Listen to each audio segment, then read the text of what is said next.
Hello everyone, welcome to my YouTube channel. तो बच्चों, आज के वीडियो में हम लोग स्टार्ट करने वाले हैं लार्ज इंटेस्टाइन। जैसा कि आपको पता है बच्चों कि मैंने आपको स्मॉल इंटेस्टाइन का पूरा लेक्चर कंप्लीट करा चुका हूं और इस वीडियो में हम लोग आज लार्ज इंटेस्टाइन की चर्चा करेंगे। वैसे स्टूडेंट्स जो मेरा वीडियो नहीं देख पाए हैं किसी भी कारण से, तो मेरे चैनल के डिस्क्रिप्शन बॉक्स में जाकर वीडियो को देख सकते हैं। वहाँ वीडियो का लिंक दिया हुआ है, या तो मेरे वीडियो के कॉर्नर पे आई बटन होगा, वहाँ जाकर आप देख सकते हैं।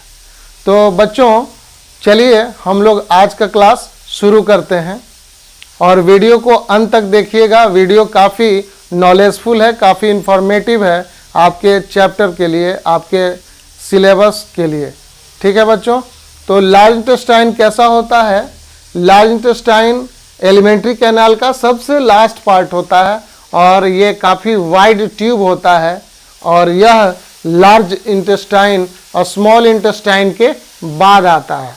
बच्चे अक्सर कंफ्यूज रहते हैं कि पहले लार्ज इंटेस्टाइन होगा या पहले स्मॉल इंटेस्टाइन होगा। एग्ज़ाम में वो गलत कर बैठते हैं और लार्ज इंटेस्टाइन को पहले लिख देते हैं। तो आप याद रखिएगा, ये हमेशा स्टूडेंट्स में कंफ्यूजन बना होता है, तो आप ध्यान दीजिएगा। Large intestine is always present after the small intestine. Okay, तो आप कह सकते हैं कि large intestine is the continuation of a small intestine. Okay, तो लार्ज इंटेस्टाइन में किसी भी प्रकार का डाइजेशन नहीं होता है बच्चों। बिल्कुल मैं क्लियर कट बात कर दूं कि लार्ज इंटेस्टाइन में फूड मटेरियल का किसी भी तरह का कोई डाइजेशन नहीं होता है। जैसा कि मैंने पिछले वीडियो में बतलाया था कि भोजन का या फूड मटेरियल का complete digestion and complete absorption ileum के अंदर संपन्न हो जाता है, यानी इलियम के अंदर कंप्लीट हो जाता है। तो हम लोग कह सकते हैं कि complete digestion and complete absorption of food material takes place in a small intestine, but in case of large intestine there is no digestion of food material. तो लार्ज इंटेस्टाइन में होता क्या है? तो लार्ज इंटेस्टाइन में undigested या इनडाइजेस्टेड food materials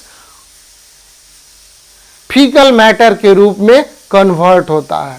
तो large intestine में जितने भी अनडाइजेस्टेड फूड मटेरियल हैं वो फीसेस में, फीकल मैटर में कन्वर्ट होते हैं और ये कन्वर्जन बैक्टीरिया के हेल्प से होता है और इस प्रोसेस को हम लोग डिफिकेशन कहते हैं।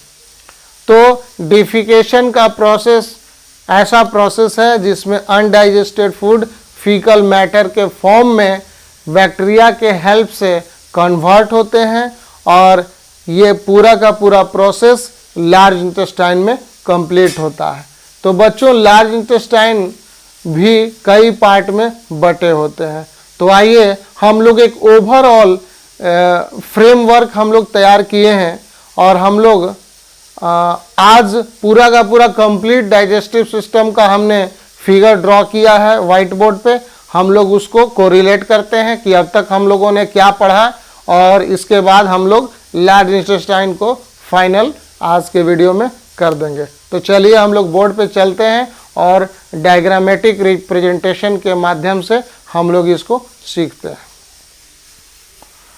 तो बच्चों, जैसा कि मैंने ड्रॉ किया है digestive system of human being या डाइजेस्टिव सिस्टम ऑफ मैन, तो यहाँ आप जरूर देख रहे होंगे कि जो फर्स्ट पार्ट है that is known as mouth. Mouth को हम लोग एलिमेंट्री कैनाल का फर्स्ट पार्ट बोलते हैं और इसके बाद ओरल कैविटी या बकल कैविटी है, इसको हम लोग सेकेंड पार्ट कहते हैं। यहाँ मैंने लिस्ट बनाया हुआ है। Mouth is the first part of alimentary canal, buccal cavity और oral cavity is known as second part of alimentary canal. Third part यहाँ देख रहे होंगे फेरिंग्स लिखा है और ये थर्ड पार्ट क्या है? फेरिंग्स है। यहाँ माउथ है। Mouth is a small transverse और horizontal opening and it is the slit like structure which is guarded by upper and lower lips. ये मैंने पहले वाले वीडियो में इसकी चर्चा की थी, तो आप देख लीजिए। Mouth is the just opening of the alimentary canal and it leads to buccal cavity or oral cavity and further oral cavity leads into pharynx। pharynx के बारे में मैंने बतलाया था कि pharynx क्या है, कॉमन स्पेस है। उस कॉमन स्पेस में क्या क्या खुलता है, तो ऊपर से रिस्पिरेटरी सिस्टम खुलता है और इधर बकल कैविटी लीड करती है, नीचे से इसोफेगस मिल रहा है और यहाँ से क्या मिल रहा है, यहाँ से रिस्पिरेटरी सिस्टम आकर खुलता है। तो कॉमन स्पेस क्या हो गया बच्चों, फेरिंग्स। अब ये फेरिंग्स आगे की ओर इसोफेगस के फॉर्म में एक लॉन्ग ट्यूब के फॉर्म में ये आगे प्रोसीड होता है और यह डायफ्राम को पियर्स करते हुए स्टमक के रूप में कन्वर्ट हो जाता है। यानी हम कह सकते हैं कि इसोफेगस जो है स्टमक के अंदर खुलता है, ओपन होता है और यहाँ पे स्टमक में दो तरह के स्फिंक्टर पाए जाते हैं। दो तरह के स्फिंक्टर पाए जाते हैं, एक होता है सबसे ऊपर कार्डियक स्फिंक्टर और दूसरा सबसे नीचे होता है पाइलोरिक स्फिंक्टर। तो बच्चों स्टमक में कंप्लीट डाइजेशन नहीं होता है। सबसे पहले एलिमेंट्री कैनाल में जो डाइजेशन होगा वो कहाँ होगा, बकल कैविटी में होगा। First digestion takes place in buccal cavity and the second digestion takes place in stomach and after stomach the third digestion takes place in duodenum. तो आप याद रखोगे ये स्टमक से नीचे कौन सा पार्ट आ रहा है, सी शेप्ड स्ट्रक्चर है, इसको हम लोग डियोडेनम बोलते हैं। और इस डियोडेनम के जस्ट पास और स्टमक के नीचे एक इम्पॉर्टेंट ग्लैंड है, डाइजेस्टिव ग्लैंड, जिसको हम लोग पैनक्रियाज के नाम से जानते हैं। तो मैंने आपको पिछले वीडियो में भी बतलाया था कि पैनक्रियाटिक जूस और डियोडेनम बाइल जूस रिसीव करता है और यहाँ फूड का जो मीडियम है वो अल्कलाइन हो जाता है due to presence of alkaline bile. Okay, और स्टमक में फूड कैसा होता है, एसिडिक होता है। ठीक है बच्चों, और स्टमक में फूड को हमने क्या कहा था, काइम कहा था, और इंटेस्टाइन में फूड काइल हो जाएगा और बकल कैविटी में फूड को बोलस के नाम से जानते हैं।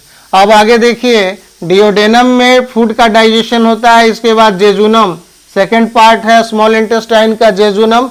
जेजुनम में किसी तरह का डाइजेशन नहीं होता है।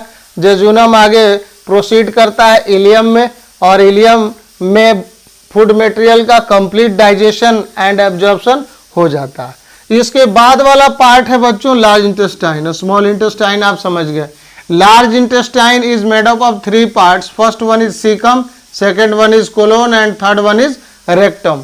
तो यहाँ देखो इलियम आकर खुलता है सीकम में।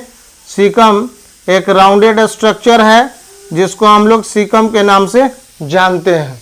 इसमें किसी भी तरह का डाइजेशन नहीं होता है और इसी सीकम से एक ब्लाइंड ट्यूब एराइज करता है जिसको हम लोग अपेंडिक्स कहते हैं। और ये अपेंडिक्स क्या है, वेस्टिजियल ऑर्गन है। अपेंडिक्स का डाइजेशन में कोई रोल नहीं होता है। सीकम के बाद अगला पार्ट है कोलोन और ये कोलोन क्या है, एक वाइड डायलेटेड ट्यूब है और उसमें पॉकेट लाइक स्ट्रक्चर बने होते हैं और इसमें अनडाइजेस्टेड फूड आगे की ओर बढ़ता है और ये बैक्टीरिया के हेल्प से क्या होते हैं, फीकल मैटर में कन्वर्ट होना शुरू करते हैं। तो कोलोन 3 तरह का होता है। ये चूंकि कोलोन जो है ऊपर की ओर जा रहा है तो इसको हम लोग एसेंडिंग कोलोन के नाम से जानते हैं। इसको हम लोग एसेंडिंग कोलोन के नाम से जानते हैं। और ये ट्रांसवर्स कोलोन है, हॉरिजेंटल कोलोन या ट्रांसवर्स कोलोन। ये नीचे की ओर कोलोन जा रहा है तो इसको हम लोग डिसेंडिंग कोलोन बोलते हैं और डिसेंडिंग कोलोन आगे चल के सिग्मॉइड कोलोन के फॉर्म में चेंज होता है। और इस पार्ट को हम लोग कहते हैं रेक्टम। ठीक है, इस पार्ट को क्या बोलते हैं, रेक्टम। रेक्टम क्या है बच्चों, तो rectum is a large dilated bag in which faecal matter is stored. तो यहाँ रेक्टम लिखा हुआ है। रेक्टम क्या है, it is a large dilated bag like structure where faecal matter और फीसेस आर कलेक्टेड। यहाँ पे जो भी मल है हम लोगों का अनडाइजेस्टेड फूड मटेरियल वो कलेक्ट होता है और इसके बाद एनल कैनाल से होते हुए एनस से हम लोग इस बॉडी से बाहर रिलीज कर देते हैं। तो लार्ज इंटेस्टाइन में बच्चों आप याद रखोगे कि यहाँ फूड मटेरियल का कोई डाइजेशन नहीं होता है। कि यहाँ अनडाइजेस्टेड फूड मटेरियल जो है फीकल मैटर के रूप में कन्वर्ट होते हैं और हम लोग उसे आसानी से रेक्टम से होते हुए एनस से बॉडी से बाहर रिलीज कर देते हैं। तो ओवरऑल ह्यूमन बीइंग में जो न्यूट्रिशन का मोड हुआ वो 5 तरह के मोड होते हैं। इसमें मैंने इसके बारे में पहले से भी एक सेपरेट वीडियो बना रखा है। तो आप इसको कहोगे कि ह्यूमन बीइंग में 5 स्टेप में न्यूट्रिशन कंप्लीट होता है। 5 स्टेप्स कौन कौन से होते हैं? 5 स्टेप्स में न्यूट्रिशन कंप्लीट होता है। पहला होता है इंजेशन। इंजेशन का मतलब क्या हो गया? Intake of food. दूसरा होता है डाइजेशन। दूसरा प्रोसेस क्या है? डाइजेशन। तीसरा प्रोसेस क्या है बच्चों? तीसरे प्रोसेस को हम लोग बोलते हैं एब्जॉर्प्शन। तीसरे प्रोसेस को क्या बोलते हैं? एब्जॉर्प्शन। चौथा प्रोसेस क्या है? चौथा प्रोसेस को हम लोग बोलते हैं एसिमिलेशन। ठीक है। और 5th process is known as egestion. तो आप कह सकते हो कि ह्यूमन बीइंग में कंप्लीट न्यूट्रिशन 5 स्टेप में कंप्लीट होता है। आप कह सकते हो कि ह्यूमन बीइंग में न्यूट्रिशन 5 स्टेप में कंप्लीट होता है। First one is ingestion, second one is digestion, third one is absorption, fourth one is assimilation and 5th one is egestion. और ये सारे प्रोसेस हम लोग के बॉडी के अंदर कंप्लीट होता है। तो बच्चों ह्यूमन बीइंग में डाइजेस्टिव सिस्टम का कंप्लीट वीडियो हम लोगों ने तैयार कर लिया है। आप जा करके एक एक वीडियो को अच्छी तरह से वॉच करें और उसका नोट्स तैयार करें। और वैसे बच्चे जो मेरे वीडियो पे पहली बार देख रहे हैं, मेरे चैनल को पहली बार देख रहे हैं, तो मेरे चैनल को सब्सक्राइब कर लें, अधिक से अधिक वीडियो को शेयर करें। ठीक है बच्चों, तो मिलते हैं हम लोग अगले वीडियो में। तब तक के लिए धन्यवाद।